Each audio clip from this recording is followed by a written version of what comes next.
Getting connection. Awesome. We're live. Welcome to Beyond Cancer with Marina. I'm Marina Blackford. I'm a 2-time breast cancer survivor, and I'm here to help you on the cancer journey. I help women diagnosed with breast cancer get through treatment so they can have less anxiety in their life. If that sounds like something that would help you, then I'm so happy you're here. Today is Friday, and I love Fridays. So let's bring some Friday energy on. Especially if you're in treatment, you don't have a lot of energy. I will bring that energy for you. I'm just looking for you to feel a little better than before you came here. So that's the goal for today. At the age of 31, I was diagnosed with triple negative breast cancer. That's an aggressive type of breast cancer. I had just qualified to run the Boston Marathon, and I was told I had to start chemo the next week. And it was devastating. I went from just living life how I was living it, just enjoying life, right? My career, accomplishing something that I had set out to do. My mind was not on cancer as most of us it wouldn't be. But my mind was knowing that I needed to get checked. And that is really where my story began. I'm going to say hi to the first comment on Sandra. Hello, good morning. Thank you so much for commenting. A pleasant good morning. Awesome. I'd love to hear where you guys are watching from. You can comment. I think it really just brings that sense of community to start to see you all. So please comment and say hi. Um, awesome. Pleasant good morning to you, Sandra. Tita, I'd love to see you. She says, good morning. Well, afternoon here in Ontario, Canada. Yay, catching you live. Yes. If you don't catch this live to comment right now, please comment on the playback where you're watching from, your question or your thought on today's video. I'd love to see your comment. I see all the comments. I reply to all of them, so it means a lot. All right. Sandra says, hi, Marina. I had my breast reconstruction May 7th. I'm home recovering very quietly. LOL. Good for you. Rest is good. Yeah, I'm so happy for you. Lots of healing your way. Crystal says, Crystal G says, good afternoon, Marina. Hello. Sandra is in Raleigh, North Carolina. So many of you are on different time zones. So I really appreciate you paying attention to when I go live or just subscribing and turning on notifications. So you're just notified when I'm live. If you want to comment on the live and you're watching on Facebook, you will need to go to YouTube and subscribe there. But there will be conversations I can see on Facebook after as well. So I'm so excited to add Facebook to the lives. Yay. Just trying to reach more people. All right. So where were you physically and just in life when you were told you had cancer? I think this is something interesting to reflect on because, like I told you, I had just qualified to run this race. I was, just not expecting it, just kind of living my life. But if I zoom out and look at a little bit before that time where I was, I had two things tell me it was time to go get checked. The first was that I am a daughter to a mom that has had breast cancer and is positive for a genetic mutation. So it was time to go get my first mammogram and genetic testing. But the second and probably more important thing is my body was actually telling me something was wrong. I was having an ache in my breast for a couple months, 2 months about prior to going to get my mammogram screening done. And I just had this sense that I need to go. I need to go. I'm just getting this little twinge. I just need to go. So I just want to point that out because I think some of us, there might have been a sense that it was just time to get checked. You might not have had a physical symptom, a lump or an ache, but you just knew it was time. And so I like to point that out because I think it gives us a little bit of this power back when we're feeling powerless on this journey. Because being told you have cancer is very scary and you don't know what to expect. And that's why you're here. I have lots of videos to help you through chemo, radiation surgery, and now survivorship. I get a lot of feedback from people that say they weren't expecting all the things that come after active treatment, which is now you have somewhat less of a support system in your immediate world, coworkers, family. Everybody's like, "You're done with chemo. You rang the bell. Oh, I hear radiation's, it's the breeze. Your hair's growing back." To people that don't know, that aren't you or aren't a survivor, they don't know that a lot of symptoms and changes you have to now navigate, right? So I encourage you to join a community like this one, show up to the lives, or find a local group, whatever works for you. But that way you can connect to other survivors and you can be amongst people that do understand.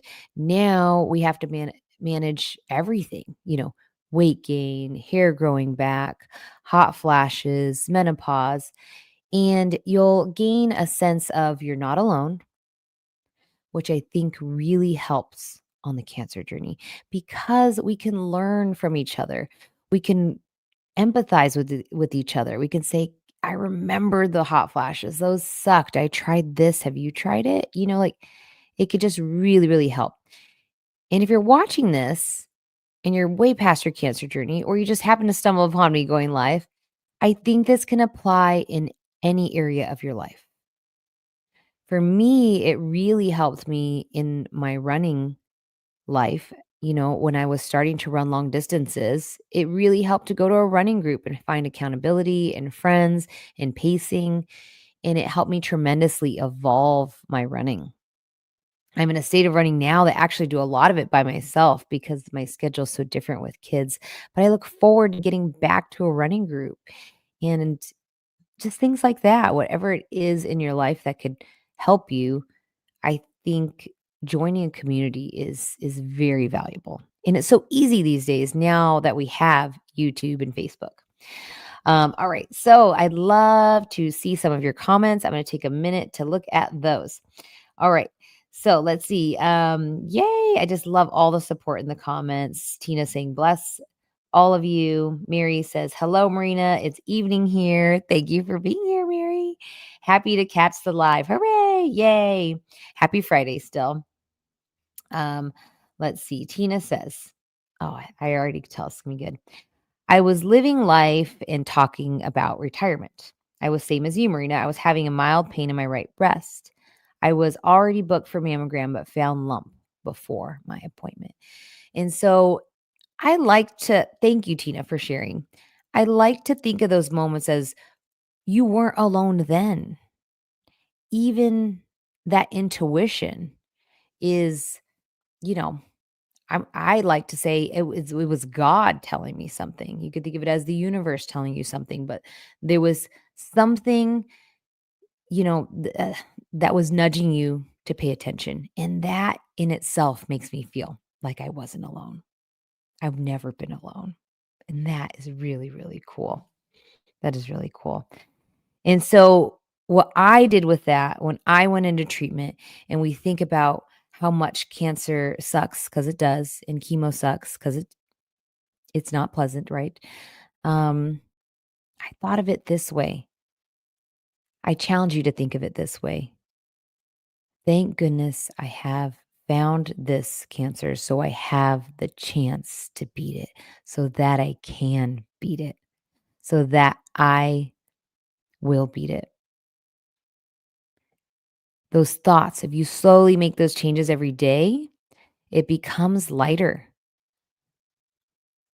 This is something I had this as thought the other day, and I'm like, this is it. It takes the why me, which is victim, which is powerless, which is depressing, and we take it to what now? And that is it. If you can start to say, acknowledge, I wasn't expecting this. My whole life's going to change. What now? And all we can do in the what now is all we can do. In the moment, we can do some planning, right? We're going to meet with doctors. We're going to get a game plan. They're going to tell us what to do, what to expect. We're going to gather information. And then day by day, we're just going to implement and we're going to pay attention and make changes, pay attention and make changes as needed. And that's it. So if you can take the why me to what now, it's so much more empowering to go in this way. And that's my biggest tip for you today that I found in my thoughts, about cancer survivorship the other day. That's the shift. If you can have that shift, you can save yourself a lot of struggle. I challenge you. So today, if you're on the cancer journey and even if you're through treatment, even if you're not on the cancer journey anymore, if you have something hard that's hit your life and you're like, that was not expecting this, was not expecting a flat tire today. I was not expecting, this work thing did not go well. The question really is, what now? And it just shifts your whole perspective. It gets you in an action mindset, which is way more empowering. All right. That is me coaching you right now. Again, I'm the Beyond Cancer coach. I'm offering masterclass sessions and one on one sessions. So if you want to dive into working with me more, that's available. And I'll drop the link here. All my links are available on marinablackford.info and including my fundraiser. I am raising money this year for team in training for the Leukemia and Lymphoma Society. And I'm so excited I can help another cancer um, research organization this year. And with that, I will be on my way to the Disney World Marathon in January 2026. I can't wait. I can't wait. So I'm going to put the link in here now. Please check out all my things. Included in this link is literally everything. It's my Amazon store to help you with products. There are supplements to help you with anti-cancer and, less inflammation. There is things to help you through chemo. It's all in this link. So please check it out. Those are all my resources for you.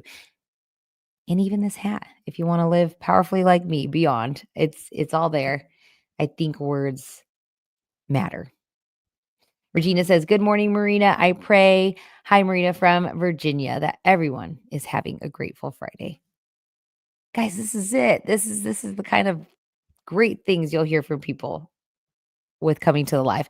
I have just had had one anniversary of being cancer free and have been on HRT since. That's hormone replacement therapy. Thank you for sharing, Regina. I love your name. You share it with my sister. It means queen. So, darling, you are a queen. And congratulations on being 1 year. The more years you get away from treatment and all of that, I promise you should be able, you should. I've been able to navigate everything better. If you're really struggling, again, just keep showing up to the lives. Let's talk and get on a call with me if you need to see if you need a coach. All right. Sandra says, I was 7 months at my new job. Ooh, I like all the sharing today. There was a delay in my health insurance start date. But thankfully, everything fell into place a month before treatment started. Oh my goodness, Sandra. See that? That's divine right there. That's divine. Thank goodness for you. I'm so sorry that I gotta be honest. I mean, the financial burden of this journey is part of it. I wish it wasn't for a lot of us, but I mean, there's a lot of figuring out financial assistance. How much is this going to cost? You're out of work, cost if you're going to have time off for surgery or chemo. I mean, it's wild. So thank you for sharing that. Regina says, I have now had to stop HRT because of a lot of joint pain. I've heard that. Muscle pain, stiffness, and hardly even want to try to get out of bed. I am on 2 week stop. Um, yeah, that's hard. I have heard that can be a big thing. So hormone replacement therapy, is that right? I think I'm saying it right. No, I'm second guessing myself. But let's say it's like a tamoxifen or an anastrozole, something like that. That's really like suppressing hormones in your body.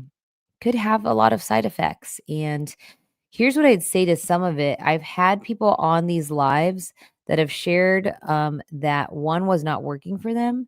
So their doctor was able to switch them to another one. and it was better. So sometimes that might be an option. And these are conversations you have to have with your medical team. Really, you know, tell them what's going on and see what they can do. And they should be able to explain what else they could try, why you're on these things, what's the risk of going off or not. So, yeah, Regina shares, the HRTs are real. I hate feeling this way. My oncologist asked me, is it tolerable or not tolerable? I told her it's tolerable but miserable, but I'm praying to get some relief. I hope you do too. Helen says, hello, Marina. I'm new here. What are your thoughts on not taking meds to put you into menopause and no BC genetic gene? Okay. Let me make sure I get this right. But hello, Helen. Thank you for being here for your first live and being new here. Not taking meds to put you into menopause and no breast cancer genetic gene. Um, so meds to put you into menopause. So you're talking about what we're just talking about, Regina, the tamoxifen or something like that. Um, Breast cancer, there's breast cancer and then a bunch of subtypes of breast cancer, where it is, how big, has it spread? And then even more so, how is that breast cancer fed? Most breast cancers are fed with hormones. And that's why they'd want you to go on something like that. Um, you have to talk about the risks with your oncology team and understanding the risks of not doing what they're recommending is important. You ultimately make the decision, but you have to talk about the why and the risks. So that way you can make an educated decision. If I had a hormone positive breast cancer and I was told I needed to do that, I would certainly give it a try personally. I mean, there's a reason they're recommending it. There's research, this is science. I was triple negative breast cancer, so I did chemo. I did not have to do that, but because I had the genetic mutation, I opted to do surgery to remove my ovaries and remove, everything, right? My uterus to reduce my risk for ovarian cancer. Just like be done with it. So I did have to go through menopause in that sense. And I can tell you there are symptoms and they get better. I can't speak to being on a medication because of it, but I'm technically in menopause and I'm just rolling. Do I have a ton of energy? No. But honestly, does anybody walk around with a ton of energy these days? Probably not. We're just bogged down. Um, I do lots of things to help though. Lots of things to help and things do. Things do help. So if you want to dive into more of that, I would encourage you to sign up for a masterclass with me and we'll talk about nutrition and mindset and how you can live purposefully. That's what I do. I'm going to spend more time removing all the details from the lives, and that's all going to be my masterclass. The lives are more immediate, daily thoughts to help you and to get your questions mostly answered here as much as I can. Regina, this is for the last 2 weeks and I'll start back again. So she's talking about being off of that. The journey's real, but I know I'm not alone. That's it. I love it. Love it so much. And Tina says, I believe in my heart God was telling me to get checked. I just think that is so true for me to as well, Tina. um, it just makes me feel better because if in that moment something was telling you to get checked, then why in this moment would there not be somebody looking out for you? Would there not be things nudging you to go left or right as we move through life? I really think it gets blurred with the fear and anxiety that comes along once you're diagnosed and then, getting through the symptoms of treatment. It that that intuition kind of gets distracted, watered down, hard to hear. There's too much noise. And so once we can address some fear and anxiety, once we can address some symptoms, and those are the things I love to coach women on, then you can tune into that intuition. And your intuition is going to be telling you, more of where you need to be. It's so, so important. And intuition to me also is that like journaling, praying, meditating, it's that. It's that there really is there's a route you're meant to take, and if you believe in that, then it's gonna be okay. One day at a time, guys, one day at a time. Mary Muthi says, hydrating and taking vegetables and fruits, but still experience heavy head and some constipation after chemo. What's the remedy? Um, I'm not a doctor. I am certified in holistic cancer coaching, and I learned a lot there. Some of that could feel like you need more detox after chemo. So some of that could be along with the hydrating and eating better, which is so good, Mary, is we need to actually like get some of that out of your body. You can do that with exercise. You can do it with infrared sauna. You can also do it with well, there's something I'll be looking into that is supposed to really help, but it's like called an ionizing bath where you put your foot into something and it helps draw like heavy metals out.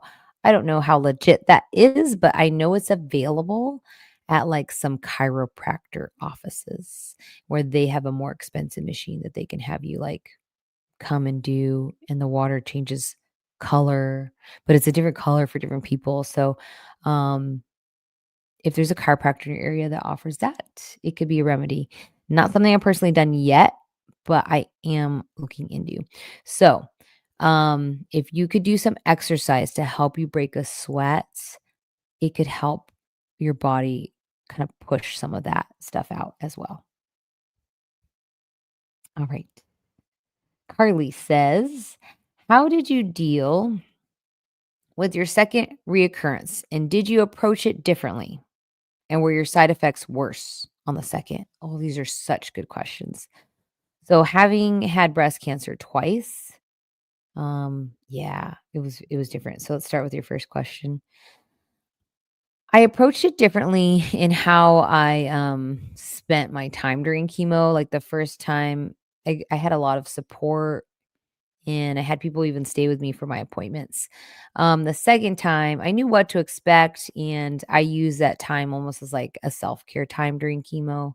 So I still liked kind of getting a ride to and from chemo, but I was be at my appointments by myself, and that gave me a lot of time to just relax, meditate, and learn to do something, which was edit YouTube videos.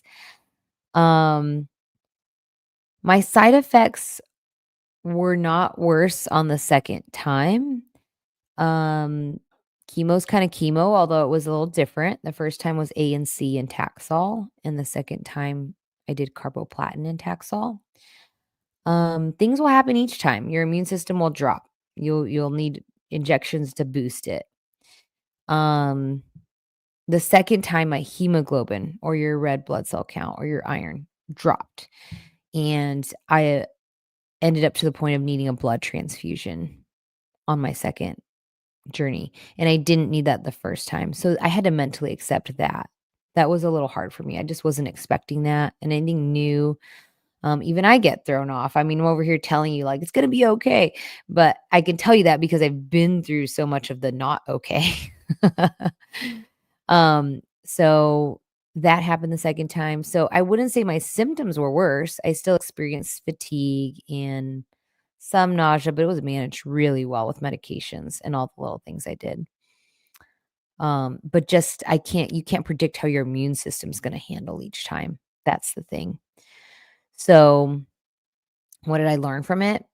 Um, I learned about icing my hands and feet during chemo and that helping with neuropathy. I think that's huge. If that's like one huge thing I can tell you to do on your cancer journey, if you're having chemo administered, especially Taxol, is to ice your hands and feet.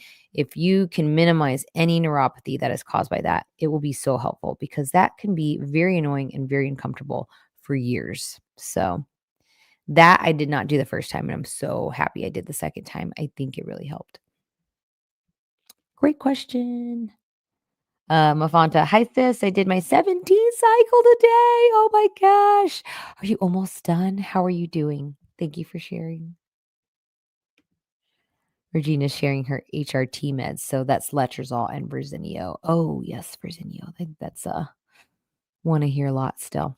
Um, Yes. Yeah, yeah, yeah. Tough stuff. This is it. It's like I here's what I would tell anybody listening and learning from Regina's situation of being on HRT, and it's making her miserable, is that she's communicating. She's listening to her body. She's communicating with her doctors, and that is what we need to do.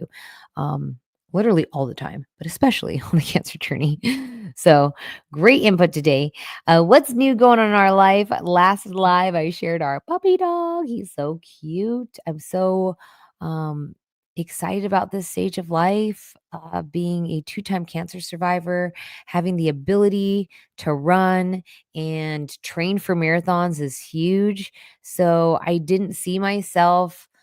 It just takes a lot of time and training for marathons, and I didn't see myself signing up for another one so quickly. But I just everything happens for a reason, like, somebody commented on here, and I'm so sorry, I'm spacing on the name again, um, about running a Disney race, and I'm like, "That sounds so cool."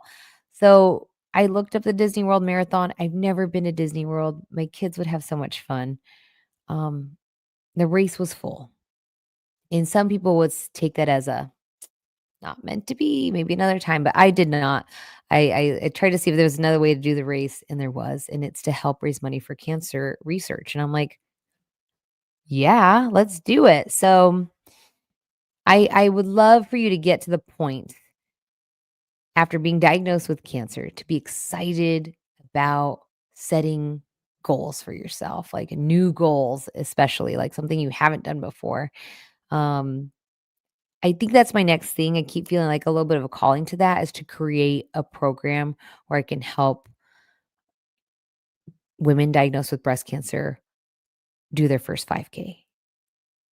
The the excitement you get from, like, setting a goal and, like, accomplishing it, especially something like that that's physical, I can't tell you how cool it is. You have to experience it for yourself.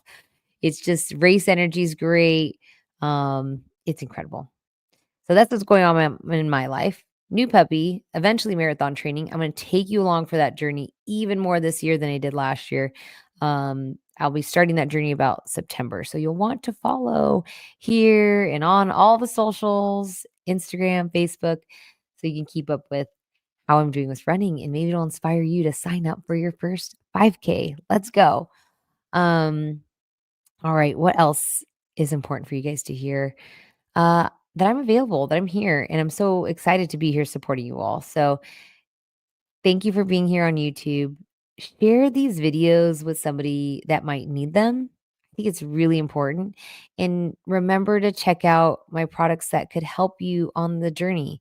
I update my Amazon store all the time, meaning I'm constantly screening for like, is this available? Are the reviews good for things like ice gloves during chemo? Again, probably my number one tip, like, if you could just do that, it will help you so much. Um, so yeah, please check that out. I have lots of resources for you. Thank you for being on the live today, and oh my gosh, it's already in the middle of May. What happened? My husband and I celebrated being engaged, yesterday. That's been 9 years. That's really cool. We were dating when I was diagnosed. That was wild. But I'm just again, I'm just so again, if I go back to even that, like, he was meant to be in my life for this journey as well. I mean, everything if you have such a good intuition of just trusting life, in a way, it's all happening for a reason. It really, really is.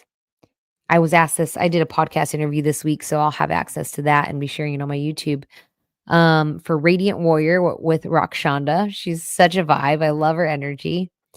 And she asked me a question at the end of the podcast. And this was my honest response. She asked me, if you could go back and change anything, and we talked about it all.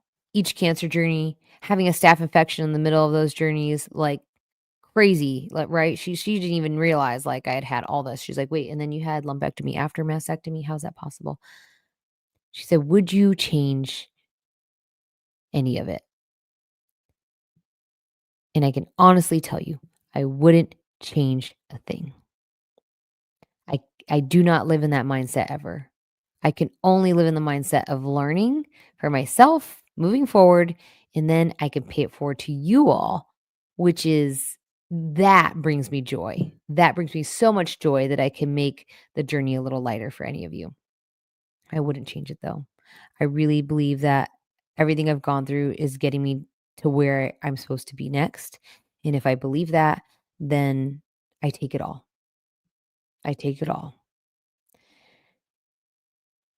And I take it all with a sigh of relief there. Like, it makes me emotional to think about that, but I mean, it's just to have a pure acceptance of your life is a little bit freeing. It really is.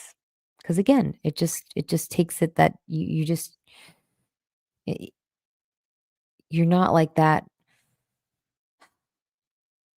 I'm not on a level of, like, the God that created me that I could have such a strong influence of where I need to be next. Like, I have some influence, and then some of it is not me. So that's my belief, and I pray that you all are doing well and that you find some peace on your journey, and I look forward to seeing you in the next live. So I will get a live schedule up soon. I don't have another one scheduled for May. So if you subscribe on YouTube, I will do an impromptu live, I'm sure, before the end of the month. I just kind of pop on and answer questions, and then I will have at least 2 in June for you guys. So have a great Friday. Thank you for listening today, and we'll close with this last comment. You stuck it in, Mary. I pray I can set a goal and look forward to achieve it when I'm free from cancer. It gives one hope for longevity. Thanks, Marina, and all of you ladies. Thank you so much, Mary. I love it. All right, everybody, have a great day, and I will see you in the next live.